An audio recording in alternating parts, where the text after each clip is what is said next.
اللهم صل على سيدنا محمد يا رب صل وسلم. الحمدللہ نحمدہ ونصلی علی رسولہ الکریم. آج ہمارا 11واں لیکچر ہے اور آج سے ہم باقاعدہ قرآن مجید کی تفسیر کو یعنی قرآن سے پڑھنے کا ہم آغاز کر رہے ہیں. اور اس میں آپ پہلے تو میں بتا دوں کیونکہ سب سے زیادہ 30واں پارہ پڑھا اور سنا جاتا ہے, نماز میں بھی آپ 30ویں پارے کی زیادہ تر تلاوت سنتے ہیں, تو اور 30ویں پارے میں بھی آخری 10 صورتیں زیادہ پڑھی جاتی ہیں, تو ہم نے یہ ارادہ کیا ہے کہ ہم آخری 10 صورتوں سے شروع کرتے ہیں. الم تری کیف فعل ربک باصحاب الفیل. تو اس میں آپ نے ایک کام یہ کرنا ہے کہ اس درس میں آپ نے ایک تو کاپی پین لے کے اپنا رجسٹر لے کے بیٹھنا ہے, تو جو میں یہاں پر چیزیں لکھواؤں گا وہ آپ نے اپنی ڈائری میں اپنے مبارک ہاتھوں سے لکھنی ہے تاکہ آپ کو یاد رہیں. دوسرا, آپ نے قرآن سامنے رکھنا ہے اور یہ ذہن میں رکھیے کہ جب بھی آپ قرآن مجید کی تلاوت کریں نا تو زندگی بھر کے لیے ایک جیسا قرآن ہی آپ نے رکھا ہے. قرآن جو ہے نا مختلف قسم کے چھاپے ہوتے ہیں, بعض 15 لائنوں والے, بعض 16 لائنوں والے, تو یہ بات ذہن میں رکھیں. حافظوں کی عادت ہوتی ہے کہ جس قرآن سے وہ یاد کرتے ہیں تو پھر پورے زندگی وہی قرآن ان کے ہاتھ میں ہوتا ہے, یعنی 15 لائنوں والا, کیونکہ اس میں یہ ہوتا ہے کہ یہ والی آیت یہاں سے شروع ہو رہی ہے یہاں ختم ہو رہی ہے, یہ پیج یہاں سے شروع ہو کے یہاں ختم ہو رہا ہے, تو پوری زندگی کے لیے ان کے ذہن میں ایک بیٹھ جاتا ہے کہ جو میں تلاوت کر رہا ہوں نا یہ فلاں لائن چل رہی ہے قرآن مجید کی. تو جیسے حافظ قرآن مجید ایک جیسا رکھتے ہیں ہمیشہ کے لیے, میں نے 15 لائنوں والے قرآن سے حفظ کیا ہے تو میں ہمیشہ 15 لائنوں والے قرآن پہ ہی تلاوت کرتا ہوں, اور اپنے بچوں کو بھی میں نے, جو میرے بچے حفظ کر رہے ہیں اللہ تعالیٰ ان کو حافظ بنائے, ان کو بھی میں نے 15 لائنوں والے قرآن پہ لگایا ہے تاکہ مجھے سننے میں بھی آسانی ہو. کبھی میں ان کا قرآن سنوں گا تو مجھے پتہ ہوگا کہ ہماری یعنی جو سوچ ہے نا وہ سیم ہے, وہ کس لائن پہ چل رہے ہیں, مجھے پتہ ہوگا یہ والی لائن وہاں ہے. تو آپ 15 لائن یا 16 لائن کوئی بھی ایک قرآن متعین کریں, چاہے آپ نے قرآن حفظ نہ بھی کرنا ہو تو تلاوت ہی ہمیشہ قرآن سے کیا کریں, کیونکہ نا وہ لاشعوری طور پر وہ آیتیں آپ کے ذہن میں بیٹھ جائیں گی اور آپ کو پتہ ہوگا کہ یہ والے پیج کے اس جگہ پر یہ آیت چل رہی ہے, یہ لاشعور میں بیٹھ جاتی ہے بات. تو اب آپ جب تفسیر کا آغاز کر رہے ہیں باقاعدہ تو اس میں بھی آپ نے ایک قسم کا قرآن رکھنا ہے اپنے سامنے ہمیشہ, پھر اسی پہ تلاوت بھی کریں, اور وہ یا تو 15 لائنوں کا ہو یا 16 لائنوں کا, ایسا ہی ہے نا, دو ہی آتے ہیں نا 15 یا 16 لائنوں والے, تو ان دونوں میں سے کوئی ایک ہمیشہ کے لیے آپ متعین کر لیں. پھر وہ بے شک بعض چھوٹے سائز میں بھی ہوتے ہیں, بڑے سائز میں بھی ہوتے ہیں, لیکن ان کی ترتیب ایک ہی جیسی رہتی ہے. تو ایک جیسا قرآن آپ نے اپنے سامنے رکھنا ہے, اور جو صورت میں یہاں پڑھاؤں گا وہ قرآن میں آپ کے سامنے ہونی چاہیے, اور ایک رجسٹر ہونا چاہیے, ایک پین ہونا چاہیے, اس میں آپ نے یہ چیزیں نوٹ کرنی ہے جو میں یہاں آپ کو بتا رہا ہوں. اور بہتر طریقہ یہ بھی ہے کہ آپ ایک قرآن لے کے چاہے تو ایک ایسا قرآن خرید لیں جس میں حاشیہ پہ جگہ بہت زیادہ ہو, تو وہیں پہ نوٹ آپ لکھ سکتے ہیں, تو جس میں آپ کو سہولت ہو. الحمدللہ نحمدہ ونصلی علی رسولہ الکریم.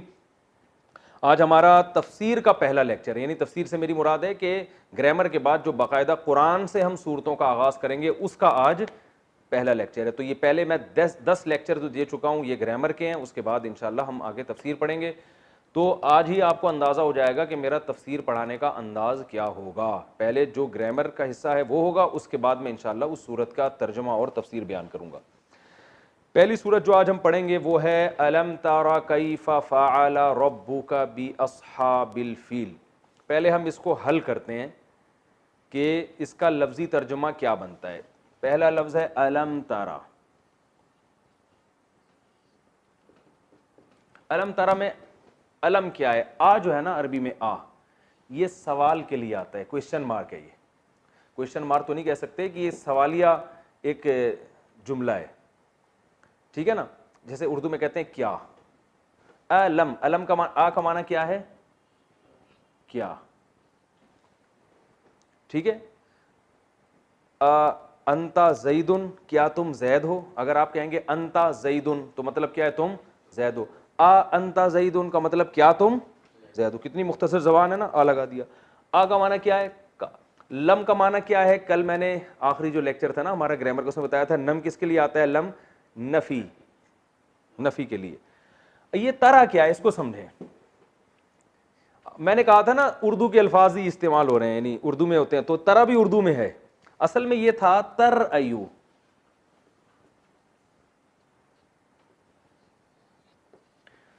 یہ کس سے ملتا جلتا ہے؟ تضربو یا تسمعو کی طرح. تسمعو, تضربو کا معنی مارتا ہے یا مارے گا, اور تسمعو کا معنی تو سنتا ہے یا سنے گا. تو تسمعو اور تضربو سے ملتا جلتا ہے. ترایو, ترایو آپ نے یہ لفظ سنا ہے رؤیت, رؤیت ہلال ہے کہ نہیں ہے؟ اردو میں اس کی مثال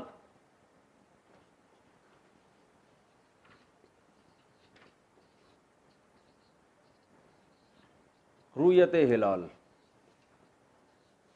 ٹھیک ہے. اردو میں اس کی مثال کیا ہے؟ رؤیت ہلال. رؤیت کا معنی دیکھنا, کھلی آنکھوں رؤیت ہوئی ہے, ٹھیک ہے نا. تو ترایو تم دیکھتے ہو یا دیکھو گے, ٹھیک ہے. اب ہوا یہ ہے, میں نے آپ کو ایک بات بتائی تھی کہ الف واو اور یا اور دو حرف ایک جیسے جب کسی میں آئیں گے تو صیغے کی شکل کو گڑبڑ کر دیں گے یہ. تو ترایو اس کو جب شروع میں لم لگتا ہے نا, دیکھیں تضربو مارتا ہے یا مارے گا, تو جب اس میں ہم نفی میں لے کے جائیں گے, لم لگاتے ہیں نا شروع میں, تو یہ بن جاتا ہے لم تضرب, یعنی با کے پیش کی بجائے یہاں جزم آ جاتا ہے. یہ گرامر کا اصول ہے, لم جب لگے گا تو آخر میں کیا آ جائے گا؟ جزم آ جائے گا, ٹھیک ہے. تو ترایو میں کیا کیا ہم نے, اس کو ترایو بنا دیا. ترایو پڑھنا مشکل ہو رہا تھا, کیا بنا دیا؟ ترایو. یہ آپ کو پوری تفصیل یاد کرنے کی ضرورت نہیں ہے, میں صرف یہ لفظ کا مفہوم آپ کے دماغ شریف میں بٹھانے کے لیے اتنی ڈیٹیل بتا رہا ہوں کہ یہ یہی ہے جو چینج ہو کے ایسے پڑھا جاتا ہے. تو رؤیت کا لفظ آپ کو یاد رہے گا. تو میں جب آپ سے یعنی جو لائیو سیشن میں جو لوگ آئیں گے نا, تو ان سے جب میں سوال پوچھوں گا تو میرا اسی قسم کا ہوگا, ترایو اردو میں کس لفظ سے ملتا ہے, اور یہ جو گرامر آپ نے پڑھی ہے اس میں کس سے ملتا جلتا ہے. تو ہم نے جو پڑھی ہے تضربو اور تسمعو سے ملتا جلتا ہے یہ. تو ترایو سے بنا دیا اس کو ترا, اور شارٹ کر دیا, ٹھیک ہے نا. ترایو تھا, پھر ترایو بنایا, پھر کیا بنا دیا؟ ترا. اس یہاں تک کیسے پہنچا, گرامر کیا ہے, اس کی ڈیٹیل میں جانے کی چندہ ضرورت نہیں ہے. بس اتنا ذہن میں ہو کہ ترا جو ہے نا, یہ میں نے بتایا تھا کہ واو الف یا اور دو حرف ایک جیسے کہیں آئیں گے تو یہ حروف گڑبڑی ہیں, یہ صیغے کی شکل کو کیا کر دیں گے؟ بگاڑ دیں گے. تو ترایو کو شارٹ فارم میں کیا کر دیا؟ ترا, ٹھیک ہے نا. تو ترا یہ اصل میں تضربو جیسا ہی ہے, اور لم لگ گیا تو پاس بھی ہو گیا اور نفی بھی ہو گیا. تو اب الم ترا کا ترجمہ کیا ہو گیا؟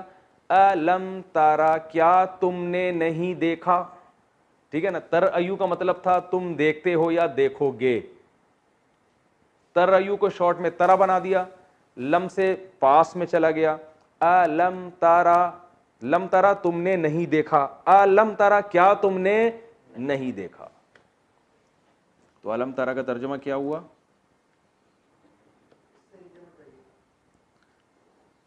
کیا تم نے یا آپ نے, یہ آپ لوگ جب اپنے مبارک ہاتھوں سے لکھیں گے نا, اپنے رجسٹر میں اپنے خود مبارک ہاتھوں سے, تو پھر آپ کو زیادہ اچھی طرح سے سمجھ میں آئے گا. الم ترا کیا آپ نے نہیں دیکھا, یہ ترجمہ ہو گیا نا. اچھا, یہ ہم جیسے جیسے تفسیر پڑھتے چلے جائیں گے, گرامر کا حصہ خود بخود کم ہوتا چلا جائے گا, چونکہ جو باتیں بار بار آئیں گی پھر ہم ریپیٹ نہیں کریں گے تو وہ آہستہ آہستہ آہستہ آہستہ خود ہی سمٹ کے, اور آپ کو انشاءاللہ جب آپ اسی طرح سے آیتیں سمجھیں گے اور تلاوت کریں گے تو آپ کو خود بھی بہت سی آیتیں خود سے پہلے سے ہی آ رہی ہوں گی, تو پھر انشاءاللہ ہٹو بچوں والا کام کچھ وقت کے بعد جا کے ہو جائے گا. الم ترا کیف فعل,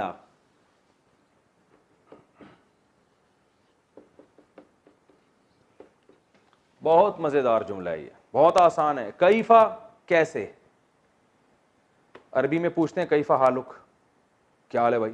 اردو میں لفظ ہے کیفیت, بتائیں. کیفیت ہے نا, یعنی کیسا, کیا بخار کی کیفیت تو بتائیں آپ. یار میری تو بڑی عجیب کیفیت تھی یہ منظر دیکھ کر. کیفیت کا مطلب حالت, یعنی کیسا تھا میں, یہ بڑی عجیب تھی, عجیب چیز تھی. تو کیفا کا معنی کیسا, کیفا حالک سے آپ کو رہے گا. کئی اردو میں اس کی مثال ہے, یعنی یہ عربی کا لفظ اردو میں بہت استعمال ہوتا ہے نا, کیفا حالک, کیا حال ہے بھائی جان, ٹھیک ٹھاک ہو. کیفا کا معنی کیسا. فعل فعل سے نکلا ہے, اردو میں استعمال ہوتا ہے, فعل کام کو کہتے ہیں. فعل کس سے ملتا جلتا ہے؟ ضربا. فعل جیسے ضربہ کا معنی اس نے مارا, فعل کا معنی اس نے کیا, ربو کا, رب کا معنی, رب کا معنی تو, ربو کا تیرا رب, جیسے میں نے بتایا غلام زیدن, زید کا غلام, تو ربو کا تیرا رب. کتنا آسان ہے اور رہ کیا گیا بھائی, بالکل سیم اردو. کیف فعل ربک, کیسا کیا تیرے رب نے, باصحاب الفیل,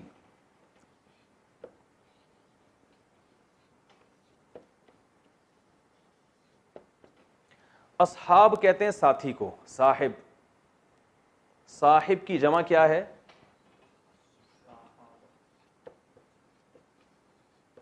اصحاب, ٹھیک ہے نا. قول کی جمع اقوال آتی ہے نا, اقوال ہیں, بزرگوں کے اقوال بھی ہوتے ہیں, تو قول کی جمع اقوال, تو اقوال افعال کا جو لفظ ہے نا یہ پلورل کے معنی میں آتا ہے. صاحب کی جمع اصحاب, اور صاحب کسے کہتے ہیں, ساتھ رہنے والا, صحبت سے نکلا ہے, یہ صحبت سے نکلا ہے, ٹھیک ہے. اردو میں لفظ ہے صحبت کا معنی ساتھ رہنا, بھائی بزرگوں کی صحبت اٹھانی چاہیے, ان کے ساتھ رہنا چاہیے, تو صاحب ساتھ رہنے والا.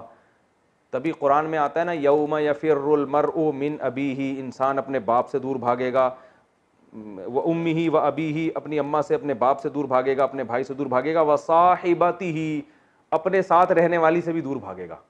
تو اللہ نے بیوی کو کیا کہا, صاحبہ, ساتھ رہنے والی. اس سے پتہ چلتا ہے کہ انسان ہر ایک سے دور ہوتا ہے, مگر جہاں بھی دنیا میں سفر کے لیے جاؤ گے تو بیگم کو ساتھ لے جایا کرو, کیونکہ اللہ نے اس کو ڈیفائن یہ کیا ہے کہ صاحبہ ہے, پھلترو کی طرح اب یہ چپک گئی ہے تمہارے ساتھ, ٹھیک ہے نا. لوگ کہتے ہیں نا یار یہ ہم جہاں بھی جا رہے ہوتے ہیں میرے پیچھے, یہ ہمیشہ میں نے کہا بھائی اب جب شادی ہو گئی تو پھلترو کی طرح اب یہ تمہارے ساتھ چپک گئی ہے, اب تم جہاں جاؤ گے یہ تمہارے ساتھ ساتھ جائے گی, اور اس کو جانا چاہیے کیونکہ یہ صاحبہ ہے.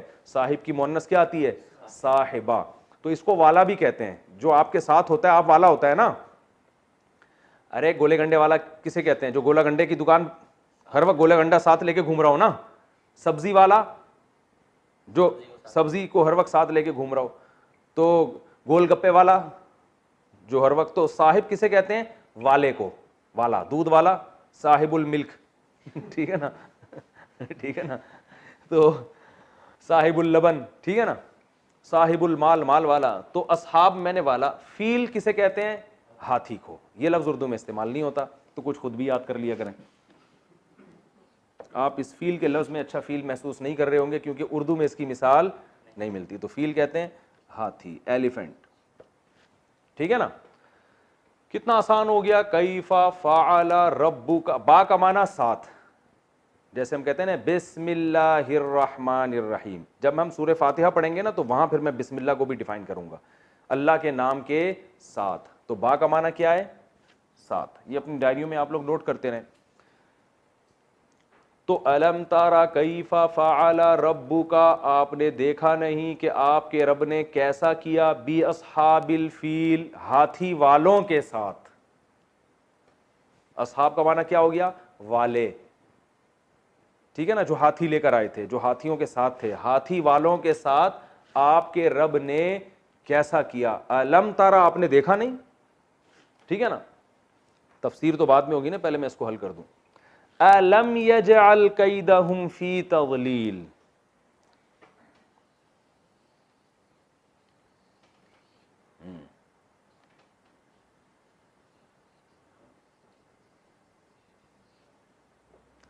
لم یجعل, آ کا معنی وہی ہے, لم کا معنی نہیں. یجعل یسمعو کی طرح. جعل کا معنی ہوتا ہے بنانا, جعل کا معنی کیا ہوتا ہے, بنانا.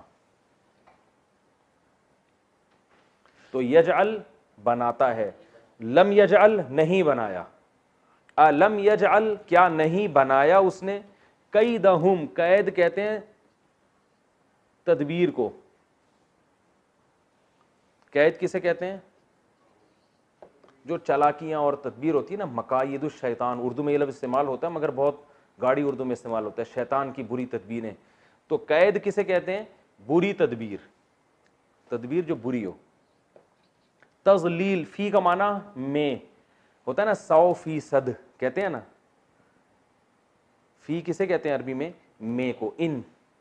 100%, صد فارسی کا لفظ ہے, 100 کو کہتے ہیں, فی کا معنی میں اور 100 کا معنی 100, تو 100 میں 100, اردو میں کہتے ہیں نا 100%, یہ بات درست ہے, یعنی 100 میں 100 یہ بات درست ہے. تو فی کا معنی یہاں سے آپ یاد رکھیں کہ فی کا لفظ جو ہے نا 100% میں استعمال ہوتا ہے. تو فی تضلیل, تضلیل اردو میں استعمال ہوتا ہے ضلالت. کیا ضلالت ہے یار, یعنی درست چیز نہیں ہے, باطل چیز کو بھی کہتے ہیں. تو تضلیل باب تفعیل, تسبیح, کیا خیال ہے کون سا باب ہے؟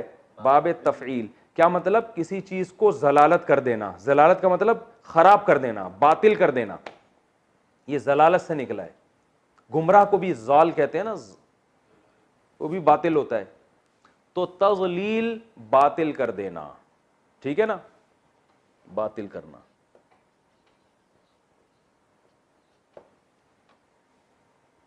ٹھیک ہے, اردو میں اس کی مثال ضلالت. خوردبین بھی لے کے بیٹھا کریں آپ لوگ اپنے ساتھ, ٹھیک ہے نا. بعض دفعہ چھوٹے الفاظ لکھتا ہوں تو ایک بڑے نمبر کا چشمہ لگایا, وہ دیکھا, ٹھیک ہے. ہمارا اسٹائل یہی ہے بھائی, سمجھ میں آ رہا ہے, ٹھیک ہے, نہیں آ رہا تو نکلو پتلی گلی سے. الم یجعل کیدہم, ہم آپ نے ضمیر پڑھی ہے, پروناؤن, کیدہم ان کی, بھائی غلام زید, غلام زیدن زید کا غلام, تو کیدہم ان کی تدبیر. اللہ فرماتے ہیں الم یجعل, کیا نہیں بنایا اس اللہ نے, اللہ کی بات ہو رہی ہے نا, کیدہم ان کی بری تدبیر کو, فی تضلیل باطل کرنے میں, یعنی کیا اللہ نے ان کی تدبیر کو باطل نہیں کر دیا. یہ اس کا بامحاورہ ترجمہ ہوگا. کیا آپ نے نہیں دیکھا کہ تیرے رب نے ہاتھی والوں کے ساتھ کیا کیا, کیا اس رب نے ان لوگوں کی تدبیر کو باطل نہیں کر دیا, یعنی ان کی تدبیر کو ضلالت میں نہیں ڈال دیا, ٹھیک ہے نا, ان کی تدبیر کو باطل ہونے میں نہیں ڈال دیا. تو ایک ہوتا ہے لفظی ترجمہ, ایک ہوتا ہے حاصل یعنی بامحاورہ سلیس ترجمہ. وہ کیا ہے کہ کیا اللہ نے ان کی تدبیر کو خراب نہیں کر دیا. وَأَرْسَلَ عَلَيْهِمْ طَيْرًا أَبَابِيلَ, زبردست.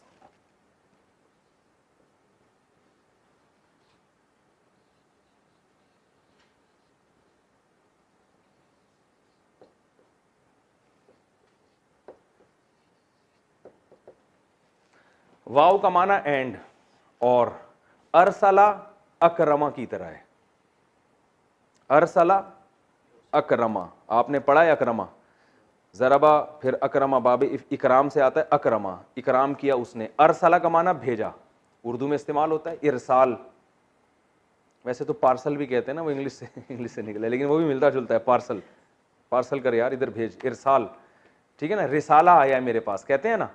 رسالہ وہ چیز ہوتی ہے جو کسی نے بھیجی. رسول, رسول کو رسول کیوں کہتے ہیں؟ اللہ نے ان کو بھیجا ہے, اللہ کا پیغمبر بن کے آئے ہیں, تو قاصد بن کے آئے. تو ارسلہ کا معنی کیا ہوا؟ بھیجنا, رسالت سے نکلا ہے. ارسلہ بھیجا اس اللہ نے, ارسلہ بھیجا اس اللہ نے. علیہم, علی کا معنی ہوتا ہے پر, علی کا معنی کیا ہوتا ہے؟ یہ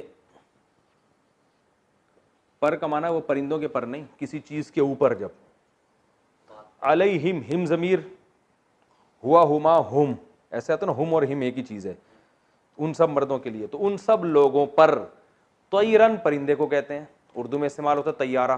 ایک طیارہ گر کے تباہ ہو گیا, کہتے ہیں کہ نہیں کہتے؟ تو طیارے کو طیارہ کیوں کہتے ہیں؟ اڑ رہا ہوتا ہے. طائر عربی میں پرندے کو کہتے ہیں. تو اردو میں اس کی مثال کیا ہے؟ طیارہ, جہاز. طیرن پرندہ. وَأَرْسَلَ عَلَيْهِمْ طَيْرًا, اللہ نے ان پر پرندے بھیجے, یہاں مراد جمع ہے, پرندے بھیجے. ابابیل, جھنڈ کے جھنڈ. ابابیل کسی خاص پرندے کا نام نہیں ہے. ابابیل جو ہے نا, یہ ایک مشکل لفظ ہے جو اردو میں استعمال نہیں ہوتا. ابابیل اصل میں جمع ہے ابالا کی. ابالا, ابالا کہتے ہیں لکڑیوں کی ایک گٹھری کو, لکڑیوں کی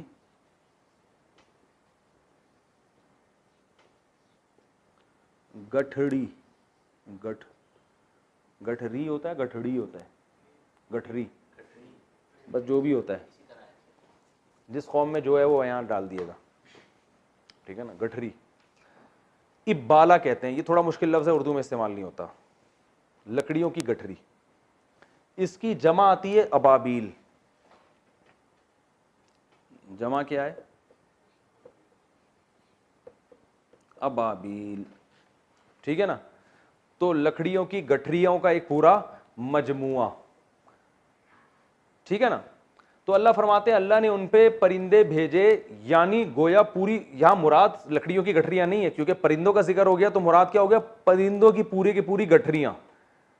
اب یہ قرآن کی بلاغت ہے کہ پرندوں کو گٹھریوں سے تعبیر اس لیے کیا کہ جیسے گٹھریاں لکڑیوں کی جو گٹھریوں کو باندھ کے اکٹھا کرتے ہیں نا, تو ایک دوسرے میں گھسی ہوئی ہوتی ہیں, تو اتنے زیادہ پرندے تھے گویا ایک دوسرے میں گھسے ہوئے, تو ان کی ایک گٹھری نہیں بلکہ ابابیل گٹھریاں, یعنی پرندوں کے غول کے غول. ایک غول تو ایک گٹھری ہو گیا نا, اور بہت سارے غول گٹھریاں. تو اس لیے اس کا ترجمہ کیا جاتا ہے؟ اللہ نے ان پر پرندے بھیجے غول کے غول.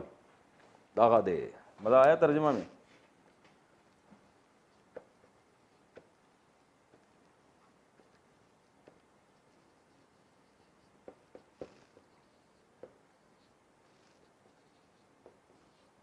ہم اس کا ترجمہ کیا کر ہوتے ہیں؟ اللہ نے کو ابابیل پرندہ بھیجا.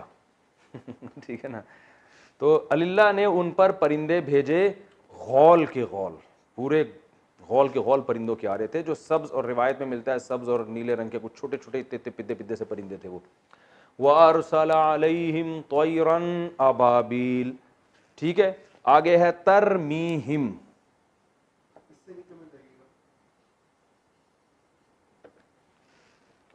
ترمی, پہلے ہم ترمی کو کرتے ہیں, ہم کو بعد میں. ہم کا مطلب تو وہ سب آسان ہے. ترمی کیا ہے؟ ترمیو. ترمیو کس سے ملتا ہے؟ تضریبو. بہترین.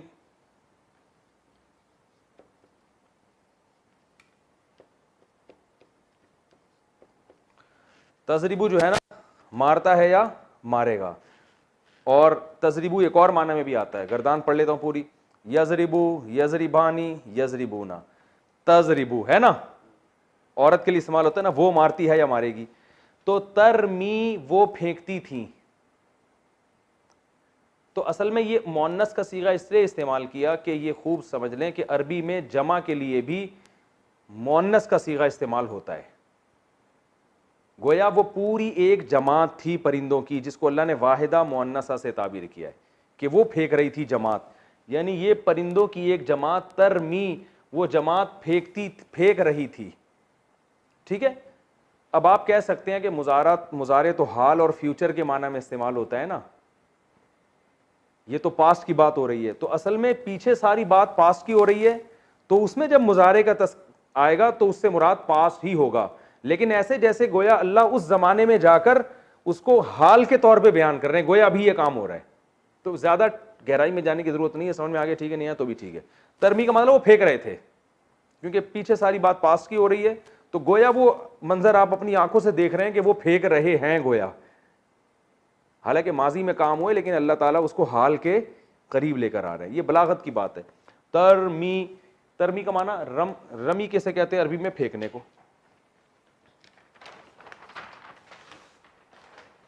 رمی کسے کہتے ہیں؟ رمی کا لفظ استعمال ہوتا ہے. دیکھو یہ ہم جب وہ حج میں جاتے ہیں نا تو رمی کرتے ہیں کہ نہیں کرتے؟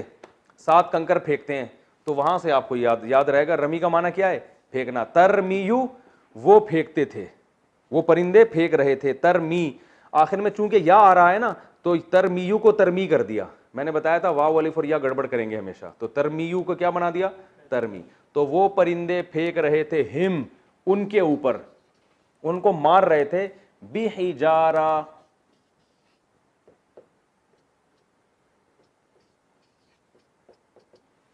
پتھر کے ساتھ. ہجارہ عربی میں کہتے ہیں پتھر کو, حجر بھی کہتے ہیں نا.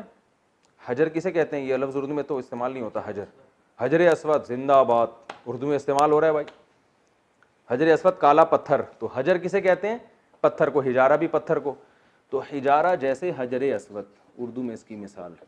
یہ سب مثالیں آپ نے اپنی ڈائری میں لکھنی ہیں تاکہ آپ کو ہنٹس رہے نا, یاد رہے. ہجارہ پتھر, بی کا معنی 7, سجیل من کا معنی سے، من سجیل، من کا معنی، یہ لفظ بہت زیادہ استعمال ہوگا، من کا معنی کیا ہے سے، سجیل یہ لفظ اردو میں استعمال نہیں ہوتا، اس کا ترجمہ میں آپ کو بتاتا ہوں. سجیل کہتے ہیں مٹی کا بنا ہوا، جو سخت مٹی کا بنا ہوا پتھر ہوتا ہے نا، جو آگ میں جلا کے جس کو پتھر جیسا بنا دیا ہو، اس کو کہتے ہیں. ٹھیک ہے نا، مٹی گوندی ہوئی سخت پتھر کی طرح آگ میں پکی ہوئی.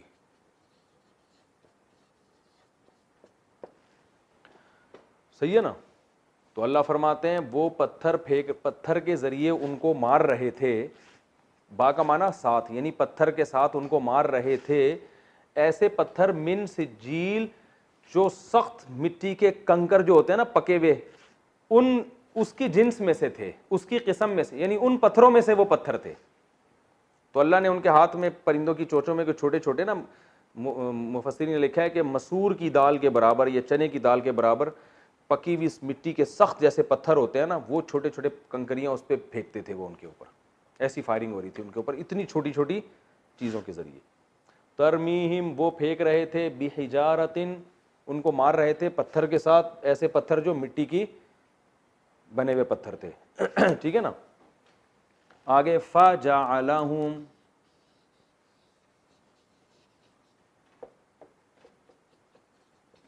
فا کا معنی پھر، فا آتا ہے اس پھر کے لیے جو فوراً ہو. ٹھیک ہے نا. جیسے میں کہتا ہوں میرے پاس زید آیا، فا امرن، پھر امر آیا، تو پھر کا مطلب فوراً بعد، اسی کے فوراً بعد، یہ نہیں کہ ایک سال کے بعد. اور اگر تاخیر ہو تو پھر ثم کا لفظ استعمال ہوتا ہے. میرے پاس زید آیا ثم امرن، اس کے کچھ ٹائم کے بعد امر آیا. ڈائری میں نوٹ کر لے. فجعل، جعل پڑھ چکے ہیں آپ، جعل کا معنی بنانا، یجعل میں آیا تھا نا. فجعلہم، پھر اس پرندوں نے بنا دیا، یا اللہ نے بنا دیا، دونوں طرف نسبت ہو سکتی، اللہ نے بنا دیا ہم ان لوگوں کو، کعصفن،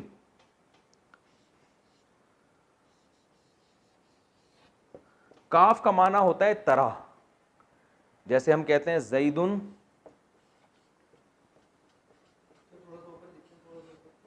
کل اسد، کل اسد، اسد کہتے ہیں شیر کو، شیر کی طرح ہے. ٹھیک ہے نا. کا معنی کیا ہے یہ یاد کر لیں آپ، جب کا لگے گا طرح، یعنی سیم اس جیسا، تشبیہ کے لیے استعمال ہوتا ہے. ہی از لائک دس، کہتے ہیں نا لائک، انگلش میں کیا ہے لائک، جو یعنی سیم اس کی طرح ہے. تو کا عصفن، عصف کہتے ہیں بھوسے کو، گائے کا جو چارہ ہوتا ہے نا عصف، اس کو کہتے ہیں چارہ، بھوسا. یہ لفظ اردو میں استعمال نہیں ہوتا. اور ایک آخر میں لفظ رہ گیا مأکول، بہت آسان، مزہ نہ ہے پیسے واپس. فجعلہم کعصف مأکول، سوری، مأکول. مأکول کیا ہے؟ عقل سے. عقل کسے کہتے ہیں؟ کھانا، اکل و شرب کہتے ہیں نا. تو اکلا ماضی ہے ضربا کی طرح، یأکلو ینصرو کی طرح، وہ کھاتا ہے یا کھائے گا. آکلن قاتلن کی طرح، کھانے والا. اور مأکولن مقتولن کی طرح، جس کو کھایا جائے. یہ ہو گیا نا مأکول. اس کے بعد بھی اگر تفسیر کسی کی سمجھ میں نہیں آ رہی نا، تو پولیس بھی اس کو سمجھا نہیں سکتی. اس سے زیادہ میرا خیال ہے کہ آسان طریقہ ہو نہیں سکتا. مأکول جس کو کھایا جائے، یہ اس میں مفعول ہے. ٹھیک ہے نا، جسے کھایا جائے. تو اب عصف معقول کیا ہو گیا؟ عصفن معقولن، وہ بھوسا جسے کھایا گیا ہو. ایک تو بھوسا ویسے ہی بھوسا ہوتا ہے، اوپر سے وہ جانور نے کھا کے اس کا جو حال کیا ہوتا ہے، ٹھیک ہے نا، وہ کیا بن چکا ہوتا ہے. تو اللہ فرماتے ہیں فجعلہم، قرآن میں دیکھیں اللہ کہتے ہیں بنا دیا اللہ نے ان کو کعصفن ایک بھوسے کی طرح, ایسا بھوسا معقول جو کھایا ہوا ہوتا ہے. تو اس کا بامحرف ترجمہ ہوتا ہے اللہ نے بنا دیا ان کو کھائے ہوئے بھوسے کی طرح. ٹھیک ہے, تو اب میں سمجھ میں آ گیا نا یہ. اب میں اس کا لفظی ترجمہ کرتا ہوں. الم تر کیف فعل ربک باصحاب الفیل, کیا آپ نے دیکھا نہیں کہ تیرے رب نے ہاتھی والوں کے ساتھ کیسا سلوک کیا. الم یجعل کیدہم فی تضلیل, کیا اس اللہ نے ان کی تدبیر کو باطل نہیں بنا دیا, باطل نہیں کر دیا. الم یجعل کیدہم فی تضلیل وارسل علیہم طیرا ابابیل, اور اس اللہ نے بھیجے ان لوگوں کے اوپر پرندے غول کے غول, جھنڈ کے جھنڈ, جماعتوں کی جماعتیں. ترمیہم, وہ پرندے پھینک رہے تھے ان لوگوں کے اوپر, بحجارۃ, ایسے پتھروں کے ساتھ, یعنی ترمی کا معنی فائرنگ کر رہے تھے, پھینک رہے تھے ایسے پتھروں کے ساتھ, بحجارۃ, ایسے پتھروں کے ساتھ, من سجیل, جو سجیل کے پتھر تھے, یعنی سخت مٹی کے جیسے پتھر ہوتے ہیں نا, وہ والے پتھر تھے. فجعلہم, پس, فا کا معنی ہوتا ہے پس, پس بنا دیا اللہ نے ان کو کعصفن, ایک بھوسے کی طرح, معقول, کھایا ہوا بھوسا, ایسے بنا دیا جیسے کھایا ہوا بھس ہوتا ہے. یہ اس آیت کا لفظی ترجمہ ہے. ٹھیک ہے بھائی, کتنا ٹائم رہ گیا؟ 9 منٹ. ہم اس کی تفسیر بھی کمپلیٹ کر دیتے ہیں, بہت آسان ہے. ہوا یہ تھا کہ رسول اللہ صلی اللہ علیہ وسلم کی ولادت سے 50 دن پہلے یہ ہوا کہ یمن میں جو حبشہ کا بادشاہ تھا نا, حبشہ کے بادشاہ کا گورنر تھا یمن میں, اس کا نام تھا ابرہہ. وہ تھا عیسائی, سارے عیسائی تھے اس وقت, ان علاقوں کے جتنے لوگ تھے. اس نے ایک کنیسہ بنایا, چرچ بنایا. اب ظاہر ہے چرچ میں وہ رش اس دور میں بھی نہیں ہوتا تھا جو بیت اللہ میں ہوتا ہے. اس دور میں بھی بیت اللہ میں لوگ زیادہ جاتے تھے, کیونکہ حج بیت اللہ میں اس دور میں بھی ابراہیم علیہ السلام کے دور سے چلا آ رہا تھا. تو اس نے کہا یار یہ کیا مسئلہ ہے, عرب جن کو کچھ آتا واتا نہیں ہے اور ان کی زمین ریگستان پر مشتمل ہے, نہ کھانے کو نہ پینے کو, لیکن ان کے پاس ایک گھر ہے جہاں ساری دنیا حج کے لیے جاتی ہے, اور ہماری جو کنیسہ میں اور چرچ میں کوئی بھی نہیں آتا. تو اس نے کیا کیا, وہاں پہ حج شروع کر دیا, اعلان کر دیا یہاں حج ہوگا, پبلک یہاں آئے گی. عربوں کو غصہ آیا تو کسی عرب نے یمن میں نا, وہاں جا کے, بعض روایات میں ملتا ہے وہاں قضائے حاجت کر دی اس کے جا کے چرچ میں, بعض میں آتا ہے کہ آگ لگا دی, کچھ بھی, یعنی جو بھی ہوتا ہے. اس کو غصہ آیا, اس نے کہا ایسی کی تیسی میں بہت بڑا لشکر لے کر مکہ پہ حملہ کروں گا اور بیت اللہ کو گرا دوں گا, خانہ کعبہ کو گراؤں گا, تاکہ حج جو ہے نا اب یہاں ہوا کرے, پبلک وہاں نہ جایا کرے. اتنا بڑا لشکر لے کر وہ آیا, تو ظاہر ہے عربوں میں اتنے بڑے لشکر سے لڑنے کی طاقت نہیں تھی.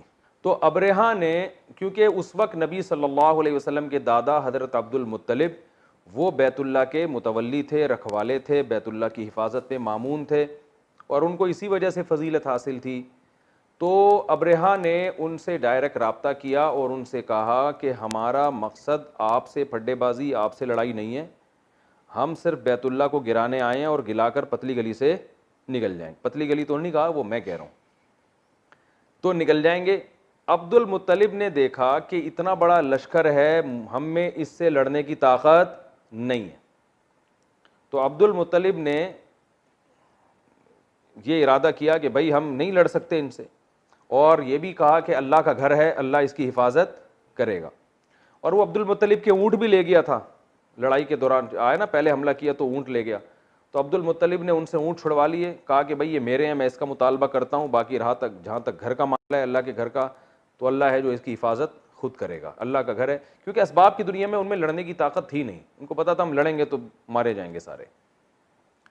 ابرہہ کے پاس تھے بہت بڑے بڑے ہاتھی, اور عرب ہاتھیوں کی جنگ سے ویسے بھی مانوس نہیں تھے, وہ تو گھوڑے کی لڑائیوں کے عادی تھے, ہاتھی تو وہ دیکھے نہیں تھے ان لوگوں نے کبھی. آج بھی عرب کے ریگستانوں میں ہاتھی کی تو خوراک اتنی ہوتی ہے, اس کو تو بہت زیادہ گھاس چاہیے اور بہت خوراک چاہیے اس کو, بہت زیادہ. تو جب وہ طائف کے راستے سے آ رہا تھا تو انہوں نے وادی محصر میں پڑاؤ ڈالا, اور عبد المطلب اپنے جو ہے نا لوگوں کو لے کر پہاڑوں کے کناروں پہ چلے گئے کہ دیکھیں اللہ اپنے گھر کی کیسے حفاظت کرتا ہے. تو جب وہ وادی محصر پہ انہوں نے پڑاؤ ڈالا تو کیا ہوا کہ اللہ تعالیٰ نے یہ پرندے بھیجے جس کا اللہ قرآن میں تذکرہ کر رہے ہیں. الم تری کیف فعل ربک باصحاب الفیل. اے نبی، اس سے خطاب نبی کو بھی ہو سکتا ہے، جو بھی قرآن کی تلاوت کر رہا ہے ہر ایک کو خطاب ہو سکتا ہے کہ کیا تو نے دیکھا نہیں. ترا کا معنی کیا تم نے دیکھا نہیں کہ رب نے اصحاب فیل والوں کے ساتھ کیا کیا. دیکھا کا لفظ اس سے استعمال کیا کہ یہ اتنا متواتر واقعہ تھا کہ گویا جس نے نہیں بھی دیکھا اس نے اپنی آنکھوں سے دیکھا ہے، کیونکہ بہت بڑا واقعہ ہوا تھا تو اس وقت بہت زیادہ شہرت ہو گئی تھی اس واقعے کی. جب کیونکہ اللہ نے جو پرندے بھیجے نا چھوٹے چھوٹے، انہوں نے جب کنکر مارے تو وہ کنکر ان کے پوری سر سے گھس کے نیچے تک آر پار ہو جاتے تھے اور ان کو ایسا جسم گلنے لگتا تھا، سڑ جاتا تھا پورا، جیسے کھایا ہوا بھوس اللہ نے مثال دی ہے نا، مردہ لاشیں. تو ان میں بہت سارے تو مر گئے، بہت سارے بھاگ گئے. تو اللہ نے بھاگنے میں بھی ان کو اس لیے بھاگنے دیا کہ کچھ جا کے اپنی قوم کو بتائیں کہ ہمارے ساتھ حشر کیا ہوا ہے. تو جو بھاگے وہ بھی بالآخر کچھ وقت کے بعد بیماری میں، وبا میں مبتلا ہو کر، یعنی اسی سے ایک ایسے جراثیم ان کے باڈی میں پھیل گئے، وہ بھی مر گئے. اور مدینہ میں بہت سے لوگ تھے جو مکہ میں جو اس کے لشکر کے بچے ہوئے لوگ تھے وہ نابینا ہو گئے تھے. اور احادیث میں یہ بات ثابت ہے، صحابہ بیان کرتے ہیں جن صحابہ نے ان کو دیکھا کہ وہ کہتے ہیں ہم نے ان کو مکہ کی گلیوں میں بھیک مانگتے ہوئے دیکھا. کچھ نابینا ہو گئے، اندھے ہو گئے، بعض کے گوشت گل گئے.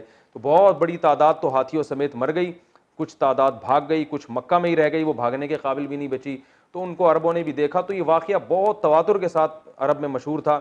اور اسی کے 50 دن کے بعد آپ صلی اللہ علیہ وسلم کی ولادت، یہ واقعہ محرم میں ہوا اور آپ کی ولادت ربیع الاول میں ہوئی ہے. تو یہ اللہ نے آپ صلی اللہ علیہ وسلم کے دنیا میں آنے سے پہلے ایک معجزے کو ظاہر کیا. تو یاد رکھیں اس کا یہ مطلب نہیں ہے کہ جو بھی بیت اللہ پہ کوئی گرانے کی کوشش کرے گا تو اللہ اوپر سے ابابیل بھیجیں گے، یہ ایک واقعہ ہو گیا. تو ورنہ دنیا یہ اسباب کی دنیا ہے، کبھی اللہ معجزہ دکھاتے ہیں کبھی نہیں دکھاتے. اس کے بعد بیت اللہ پر حملے ہوئے ہیں جو بیت اللہ باقاعدہ ڈھایا ہے. بعض جو ہے وہ بنو امیہ کی خلافت کے دور میں جب حضرت عبداللہ بن زبیر کی خلافت قائم ہوئی تو عبداللہ بن زبیر کی جو خلافت ہے اس کو ختم کرنے کے لیے جو بنو امیہ کے لوگوں نے حملہ کیا اس میں بیت اللہ بھی کی دیواریں بھی گری تھیں. تو یہ اس لیے کہہ رہا ہوں کہ ایتھیس اور جو مذہب مخالف لوگ ہیں وہ یہ کہہ سکتے ہیں کہ بیت اللہ کو اللہ نہ کرے کوئی گرانا چاہے تو کوئی اوپر سے فرشتے نہیں آتے.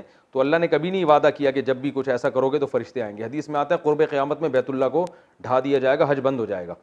تو لیکن کبھی اللہ اپنی قدرت دکھا دیتا ہے. تو اس لیے بیت اللہ کی حفاظت ہماری ذمہ داری ہے. ایسا نہیں ہے کہ ہم بھی عبد المطلب کی طرح کہ بھئی اللہ بچائے گا. تو وہ تو ٹھیک ہے اللہ نے بچا لیا، لیکن اللہ نے ہمیں مکلف بنایا کہ بیت اللہ کی طرف کسی کو ٹیڑھی آنکھ اٹھانے مت دو. اور اگر کوئی حملے کی کوشش کرتا ہے تو ہم نے ابابیل کا انتظار نہیں کرنا، ہم نے جا کے بچانے کی کوشش کرنی ہے. کیونکہ یہ دنیا دار الاسباب ہے، یہاں جو اسباب میں جو کچھ ہوتا ہے وہ ہوگا یہاں پہ. تو کبھی اللہ اپنا قدرت ظاہر کر دیتے ہیں. تو جیسے یہاں اللہ نے ظاہر کی تاکہ اس بیت اللہ کی عظمت اور زیادہ دلوں میں بیٹھ جائے. اور اللہ یہ چاہتے تھے کہ محمد صلی اللہ علیہ وسلم کا ظہور ہونے والا ہے تو اس جگہ کا مقدس ہونا پوری دنیا مان لے، اور پھر اس جگہ جو پیغمبر پیدا ہوں گے ان کو بھی لوگ مان لیں. تو یہ نبی کے دنیا میں آنے سے پہلے نبوت کی تیاریاں ہو رہی تھیں. تو جلدی سے میں بس بات کو کمپلیٹ کرتا ہوں. اور زمزم کا چشمہ دوبارہ دریافت ہو گیا، وہ بھی یہ نبی کے آنے سے پہلے ہوا ہے، وہ بھی نبی کی آمد کی تیاریاں. تو اللہ نے کیا فرمایا، بس یہ میں ترجمہ کر کے کمپلیٹ کر رہا ہوں اس کو. الم تری کیف فعل ربک باصحاب الفیل. کیا آپ نے دیکھا نہیں تیرے رب نے ہاتھیوں والوں کے ساتھ کیا کیا. الم یجعل کیدہم فی تضلیل. اللہ نے کیسے ان کی تدبیر کو باطل کر دیا. اور وارسل علیہم طیرا ابابیل. ان پر چھوٹے چھوٹے پرندے بھیجے، پرندوں کے جھنڈ بھیجے. اور ترمیہم بحجارۃ من سجیل. جو پتھروں سے ان کو مارتے تھے. فجعلہم کعصف ماکول. کھائے ہوئے بھس کی طرح بنا دیا. اس سے ہمیں اسباق کیا ملتے ہیں؟ ایک بیت اللہ کی عظمت. یہ اسباق بھی آپ ڈائری میں نوٹ کر کے لکھیں. بیت اللہ کی عظمت، اللہ کی نظر میں بیت اللہ کوئی معمولی چیز نہیں ہے. دوسری بات، نبی صلی اللہ علیہ وسلم کی آمد اور آپ کی نبوت کی بھی یہ دلیل ہے یہ واقعہ، کہ یہ واقعہ جو ہے نبی صلی اللہ علیہ وسلم کے آنے سے پہلے آپ کی عظمت کو ظاہر کرنے کے لیے کیا گیا. دوسرا سبق یہ ملتا ہے. تیسرا سبق، اللہ کچھ کرنے میں اسباب کا محتاج نہیں. آج یہ وائرس، کرونا وائرس پھیلا ہوا ہے نا دنیا میں، پوری طاقتیں جناب، بڑی بڑی طاقتیں ہتھیار ڈال چکی ہیں. ایک چھوٹے سی اللہ نے، ابابیل تو پھر بھی اتنا بڑا پرندہ تھا نا، یہ تو بیکٹیریا جو عام وائرس ہوتا ہے اس سے بھی 200 گنا سے بھی زیادہ چھوٹا ہے. تو یہ اتنے سے وائرس نے پوری دنیا کو ہلا دیا. تو آپ سب کچھ اسباب اور وسائل پہ توکل کر کے نہیں بیٹھ سکتے. آپ کو اسباب بھی اختیار کرنے ہیں. نظر کس پہ رکھنی ہے؟ اللہ پہ، وہ چاہے گا تو حفاظت ہوگی، نہیں چاہے گا تو کچھ بھی نہیں ہو سکتا. آپ کی سائنس ٹیکنالوجی ساری دھری کی دھری رہ جائے گی. تو اللہ جب چاہتا ہے اپنے بندوں کی حفاظت کرتا ہے پرندوں کے ذریعے بھی. دیکھیں اللہ توپے بھی بھیج سکتا تھا آسمان سے، لیکن اللہ نے پرندے بھیجے یہ بتانے کے لیے بھائی تم ہمارے پرندوں کا بھی مقابلہ نہیں کر سکتے تو ہمارے فرشتوں کا کہاں سے مقابلہ کرو گے. تو یہ اس صورت میں ہمیں اسباب ملتے ہیں اور ہمیں اس میں سبق ملتا ہے کہ ہم اللہ کی نافرمانی سے بچیں.